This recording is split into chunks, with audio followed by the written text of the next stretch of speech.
গেল এক দশকে বিশ্বের বিভিন্ন দেশে দুর্ঘটনার শিকার হয়েছে F7 যুদ্ধবিমান। মাইলস্টোনের দুর্ঘটনায় নতুন করে আলোচনায় এই যুদ্ধবিমান, এমনকি বিমানটির কার্যকারিতা আর নিরাপত্তা নিয়ে রয়েছে গুরুতর প্রশ্ন।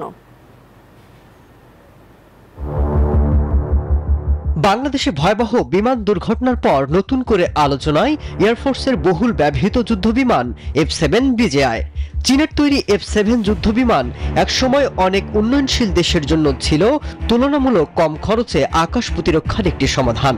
তবে সময়ের সাথে সাথে সেই সাশ্রয়ী সমাধান আজ পরিণত হয়েছে বিপজ্জনক বোঝায়।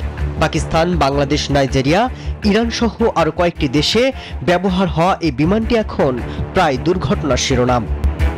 2011 সালে বাংলাদেশ চীনের কাছ থেকে 16টি জেট ফাইটার কেনার চুক্তি করে এবং 2013 সালে সেগুলো বিমান বাহিনীর বহরে যুক্ত হয়। ওই বছরই চেংদু এয়ারক্রাফট কর্পোরেশন ওই মডেলের উড়োজাহাজ উৎপাদন বন্ধ করে দেয়। বান্ডেল থাকলে প্রতি সেনমানিতে টাকা বাঁচবে। বিকাশ সেনমানি বান্ডেল কিনে জিতুন প্রতি লেনদেনে।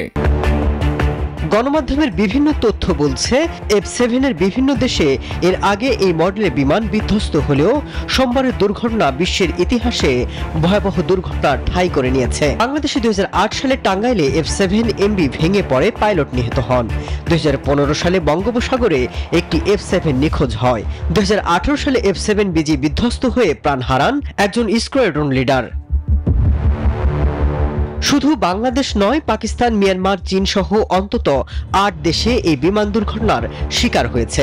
অ্যাভিয়েশন বিশেষজ্ঞরা বলছেন, বিজিআই সংস্করণ উন্নত বলা হলেও এটি একটি পুরনো ফ্রেমের উপর আধুনিক প্রযুক্তির জোড়াতালি যুদ্ধ বিমান। মাসুদ রানা, নিউজ 24।